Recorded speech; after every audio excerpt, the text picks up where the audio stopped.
Je suis Sarah Frick, présidente de l'association Réchauffons nos SDF et lanceuse d'alerte. Chaque jour, des dizaines de femmes se retrouvent à la rue, parfois avec des enfants et pour la plupart d'entre elles, en grand danger. Le but de Réchauffons nos SDF, c'est d'aider ces femmes en situation d'urgence en lançant des chaînes citoyennes de solidarité. Avec ce podcast, nous allons vous raconter les histoires de ces femmes et nous allons vous expliquer comment concrètement vous allez pouvoir les aider pour leur donner une seconde chance. À chaque épisode, vous aurez un rôle à jouer. En les écoutant, en les partageant sur les réseaux sociaux et en vous rendant sur www.secondechance.lepodcast.fr pour proposer votre aide si vous le pouvez. Chaque histoire aura un droit de suite pour vous raconter comment votre aide a pu aider ces femmes. Leurs histoires vont donc s'écrire dans vos oreilles. Ensemble, donnons à ces femmes une seconde chance. Nous sommes aujourd'hui à Paris avec Nyonga, femme SDF de 25 ans, qui se cache sous des ponts la nuit pour dormir en sécurité ou au chaud dans des aéroports parisiens. Cela fait plusieurs jours qu'avec notre association, elle est mise à l'abri. Son appel a bouleversé les réseaux sociaux. Écoutez. Oui, Sarah, bonsoir, c'est Dorian.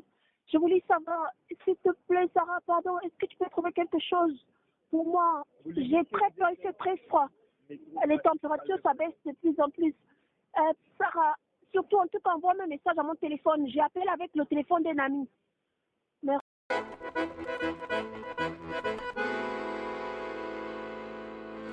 Nyonga, merci de nous recevoir. Merci énormément de te confier à nous, à notre chaîne Solidarité. Nyonga, tu es qui en fait? C'est quoi ton histoire? Tu m'as dit que tu étais orpheline et que tu avais des rêves. Raconte-nous. Je suis une jeune fille originaire du Tchad et j'ai pas grandi avec mes parents. Je les ai vus très peu de fois enfants. J'ai grandi avec des tantes et un peu quelques membres éloignés de la famille que je voyais de temps en temps. Et c'est très, très traumatisant parce que je n'ai pas vraiment une image, je n'ai pas grandi dans une famille normale, mais plutôt avec plusieurs personnes qui essayaient de m'apporter un peu de leur attention, leur chaleur, mais c'était peut-être pas. Et donc tu as pas mal souffert quand tu étais enfant, c'est ça? Ah oui, j'ai beaucoup souffert et je ne voudrais pas que d'autres enfants souffrent ou je voudrais avoir une vie différente et pouvoir aider d'autres personnes qui souffrent. Alors justement, on est là pour t'aider, mais alors quand tu dis que tu as souffert, c'était quoi ta réalité? On ne m'a pas toujours apporté tous les soins qu'un enfant avait besoin. J'ai été un peu comme un enfant soldat, un peu comme des enfants qui ont des obligations. Je sais pas. Si j'ai bien compris, Nyonga, donc en fait, tu étais un enfant plus ou moins adopté, rapporté dans des familles, Oui. et tu travaillais pour eux pour les remercier, c'est ça? Oui, tu essayais de travailler pour qu'ils puissent gagner le plus possible parce qu'ils ils estimaient que c'était comme ça, que tu sois enfant ou grande personne, ça ne change rien. Il faut que tu puisses produire quelque chose. Alors, je vois que tu as beaucoup de réserves, hein, tu as beaucoup encaissé dans la vie, je vois ton visage. J'ai beaucoup de tristesse, j'ai vécu dans beaucoup de misère et pour moi, c'est vraiment très difficile. Je suis contente d'être ici, d'être dans un endroit où on respecte les droits de l'homme, où il y a beaucoup de valeurs et où j'espère que on va pouvoir que vous allez pouvoir me donner une occasion de s'en sortir et d'avoir une meilleure vie où je peux pouvoir m'exprimer et faire des choses comme des gens de mon âge ou rattraper tout ce que je n'ai pas pu avoir depuis là. Tu peux compter sur nous. Alors, j'ai une autre question au Tchad. Oui. Tu avais faim, tu avais froid, tu avais peur, c'était quoi? N'aie pas peur de me confier ta c'était vie. le désespoir, il y avait l'isolement, il y avait la dictature politique, il y avait la pauvreté, il y avait les guerres de religion, les guerres ethniques, il y avait beaucoup de problèmes c'était vraiment ça tout le temps. C'est vraiment une vie très misérable. En gros, tu étais une enfant qui avait peur.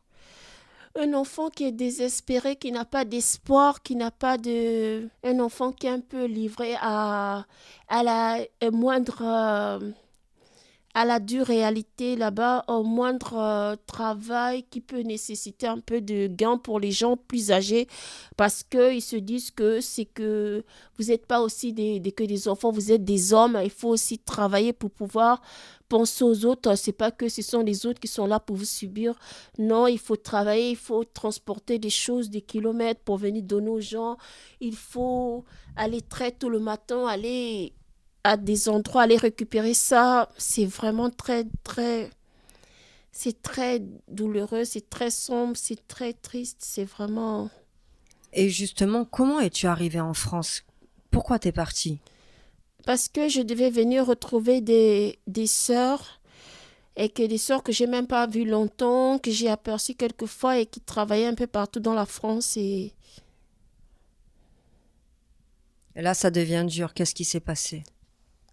en fait, j'ai même pas vécu avec des sœurs, je me suis retrouvée dans la rue facilement. J'ai compris que la personne ne pouvait pas m'aider et que elle n'était pas exactement comme on le disait, que c'était juste une personne qui pouvait un peu, elle pouvait juste t'accueillir ou bien te voir quelque temps, mais elle pouvait pas t'aider ou te promettre tout ce que toi tu t'imaginais. C'est un peu très...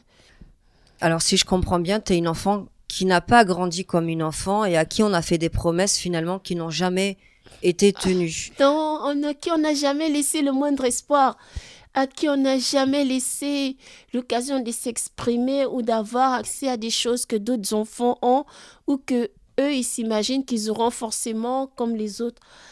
Bah oui, j'ai toujours vécu dans la violence, dans la terreur depuis l'enfant. Moi, pour moi, c'est pas quelque chose qui est quelque chose de... En fait, les gens, ils ont pas tout ce que on s'imagine et le peu de choses qu'ils ont, ils sont très, très méchants. Ils aiment pas les autres ethnies, ils aiment que les gens qui sont très proches d'eux.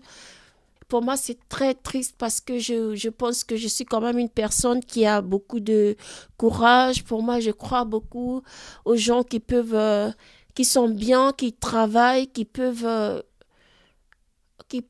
qui doivent changer, qui doivent aller de l'avant, essayer de faire des bonnes choses, même si que ça n'a jamais été l'univers dans lequel j'ai grandi enfant. C'était pauvre, c'était très misérable, les gens étaient malades tout le temps. Les rares membres de ma famille que j'ai vus étaient tous très malades. Pour moi, c'est vraiment une vie très difficile que j'ai toujours subie depuis mon enfance. Et j'ai très peur que cette vie-là puisse encore avoir à... Peut-être qu'elle puisse surgir encore ici et je voudrais pas que ça arrive. Je veux que on puisse me laisser avoir à relever des défis, à donner une autre image de moi et de la société. Nyonga, ça fait 2 ans que tu es dehors, que tu es femme SDF dans les rues de Paris. C'est quoi ton quotidien justement dans la rue? C'est d'essayer de voir des associations qui aident les gens qui sont sans papier, sans abri. S'il y a une assistante sociale qui sait comment faire pour essayer de changer, mais c'est très difficile parce que ici il y a beaucoup trop de gens qui arrivent tous les jours. On ne sait pas, il y a toujours beaucoup de monde dans les rues, dans les accueils de jour qui arrivent. Moi, j'ai très peur que je puisse finir dans des conditions très graves, sombres, je sais pas. J'ai pas envie d'avoir à finir en train d'espérer dans de la drogue ou bien dans de l'alcool et pourtant je peux quand même faire quelque chose. Je suis jeune, j'ai quand même là un peu la santé, je peux essayer de me prendre en charge, je vais pas quand même me mettre à... Alors justement, on va revenir sur la réalité de la rue. Alors, quand tu dors sous les ponts ou quand tu dors dehors, je sais que ça t'est arrivé, tu me l'as confié dans les Oui. aéroports, est-ce que tu es en danger? Qu'est-ce qui t'est arrivé? Ah Enlève oui, ta il y a pudeur des gens qui boivent et qui ils vous voient calme en train de manger ou bien d'être bien. Et là, ils vous découragent, ils commencent à crier et vous, à hurler, à casser. Il y a des filles qui se droguaient, elles sont venues casser les verres devant les gens. Elles font vraiment des choses très dangereuses, très, très sombres. Ça fait très peur d'avoir à être là et d'être en permanence en train de côtoyer des gens qui s'adonnent à de la drogue, à de l'alcool. Et pour eux, c'est vraiment ça qui est très important. Moi, j'ai très peur, je ne vais pas avoir à... Quelle a été ta plus grosse frayeur dans la vie, Nyanga? Est-ce que tu as déjà été concrètement agressée par un homme? Parce qu'on connaît aussi cette réalité. Il faut pas Oui, avoir peur c'est d'en ça. parler. Mais il y a des gens qui me observent et qui viennent me parler. Et je sens qu'ils sont un peu, ils ont des gens violents, des gens très dangereux. Et là, je suis totalement perdue. Là, je me dis, mais je suis qu'une pauvre personne SDF. Je sais pas comment est-ce que ça se fait que ces gens soient tout aussi motivés pour venir vouloir m'agresser. Et j'étais très choquée. J'ai dit que ben, dans la rue, il n'y a pas de... c'est sans pitié, quoi. En fait, tu te dis que peut-être tu es SDF aux yeux des gens, tu n'as pas trop d'attention, mais pour d'autres, peu importe, quel que soit l'objet ou quelque chose qui a une valeur que tu peux avoir devant eux, ils ne peuvent pas hésiter à te faire du mal. Et là, j'ai eu très peur de tout le moment, tout le temps que je pouvais rester devant un inconnu. Ce qui pouvait m'arriver, pour moi, c'est vraiment la rue, c'est sans pitié, c'est vraiment horrible. Mais je sais pas, je pense que dans la rue, tout est dangereux, hein. Peut-être d'apparence, au début, ça peut pas être, mais c'est dangereux. C'est dangereux de se retrouver seul avec, sans savoir où on peut dormir, sans savoir quoi on va manger, qu'est-ce qu'on va mettre. D'être aussi perdu, pour moi, c'est vraiment invivable. C'est pas, je veux pas que tout ce qui s'est déjà passé là-bas en Afrique, ça puisse revenir ici. C'est quand même trop injuste. Il faut quand même que je puisse me battre, que je puisse avoir une autre valeur. C'est pas de croupir dans le cauchemar, dans l'enfer comme ça que c'est... Alors, justement, quand tu dormais dans la rue, comment tu trouvais des astuces pour te cacher? J'imagine que tu essayais quand Oui, même de te bon, oui. cacher. Moi, je reste beaucoup dans la rue où je vois les gens. Je reste là où il y a des gares, là où il y a beaucoup de gens qui dorment, des familles. Comme ça, je suis sûre qu'ils ont l'habitude d'être là, qu'ils connaissent le secteur et qu'il n'y a pas vraiment de danger. En tout cas, ils savent comment faire. Mais je ne peux pas aller dormir quelque part où je suis isolée ou dans les bois ou quelque part. Non, même si j'ai un bon sac de couchage, une tente, je ne peux jamais. Je reste forcément proche d'une gare, proche d'une station de métro où je sais qu'il y a beaucoup de gens qui ont l'habitude de dormir là comme ça. Je peux leur saluer, ils peuvent me donner des astuces. Peut-être il faut venir ici très tôt. Il y a des associations qui vont arriver le soir. Vous pourriez prendre de l'eau, de quoi manger. Il y a une réalité aussi en ce moment, c'est que les services sociaux sont complètement débordés, ils font ce qu'ils peuvent avec leurs moyens. Est-ce que tu as essayé d'appeler le 115 et quelle a été leur réaction, s'il te plaît? Oui, j'ai tenté d'appeler le 115, mais il m'a même pas m'a pas répondu. Il m'a dit, je peux pas vous répondre parce que j'ai même pas le temps, j'ai pas le temps. Et oui, parce qu'ils ont trop de monde, ils répondent ceux qui peuvent et ceux qui ils décrochent après, ils disent non, il y a plus de temps, il y a plus de place, il y a plus rien. Est-ce que c'est vrai que les hommes à la rue, les hommes SDF protègent les femmes dans la rue? Est-ce que c'est vrai ça? Euh, ils protègent.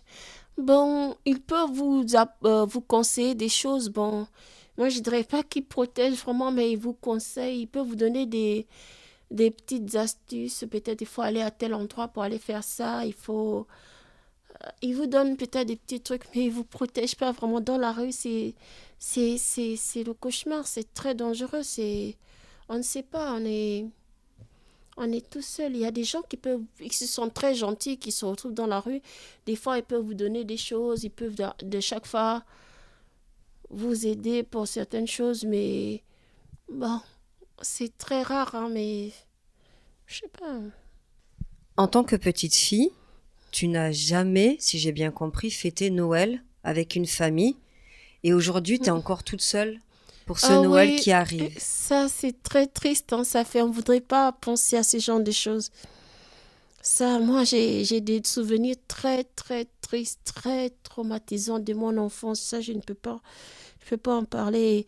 D'être ici à Noël comme ça, on voudrait être avec un endroit, avec des gens qui ont l'habitude de fêter Noël avec des gens, enfants, tout le monde, avec des familles. On voudrait être bien en compagnie des gens, avec des bonnes paroles, un endroit chaleureux, avec un bon repas et des bons cadeaux et des... C'est ça. Pour moi, je ne veux pas penser. Et je sais que c'est Noël, mais je préfère même pas avoir à être curieuse. Si quelqu'un peut m'aider à passer un bon Noël, je serais très contente. C'est ce que je veux. Je ne sais pas s'il y a quelqu'un qui est aussi gentil, mais j'espère qu'il y en a quelqu'un qui va m'entendre. Est-ce que tu aurais un message à faire passer à notre public, à nos auditeurs? Ah oui, moi je suis une fille qui aime comme les autres filles des choses de son monde. Si vous avez des idées pour moi, peut-être pour m'aider à être beaucoup plus propre, beaucoup plus, peut-être vous pouvez me faire des dons, je sais pas, m'envoyer des choses que vous avez, peut-être que vous jugez que c'est nécessaire. vous pouvez m'envoyer. Peut-être je vais passer un bon Noël, un bon réveillon. On ne sait jamais. Peut-être quelqu'un va m'entendre, peut-être quelqu'un a en permanence des choses comme ça, de filles ou bien des choses qu'une fille a besoin pourra m'apporter du réconfort. Peut-être il a peut-être un message à me passer, quelque chose pour m'encourager à aller de l'avant ou des astuces pour m'aider à trouver un bon job ou comment faire pour garder un bon job pour pouvoir être bien, je sais pas. Merci de t'être confié à nous. Maintenant, c'est à vous de jouer. Vous connaissez peut-être une entreprise qui cherche dans la beauté une employée, dans la restauration, dans l'aide à la personne, dans la garde d'enfants. Vous êtes peut-être une famille, vous avez envie d'accueillir une personne pour fêter Noël. Vous avez envie de lui envoyer des messages de soutien ou quelques cadeaux. Des dons pour prolonger le séjour et la mise à l'abri de Nyanga à l'hôtel, qu'elle passe Noël tout simplement au chaud. N'hésitez surtout pas à venir sur notre site www.secondchancelepodcast.fr. Il y a un formulaire qui vous permettra de nous envoyer vos propositions et on n'hésitera surtout pas à les transmettre et n'hésitez pas aussi au niveau des dons. On fera le nécessaire pour prolonger la mise à l'abri.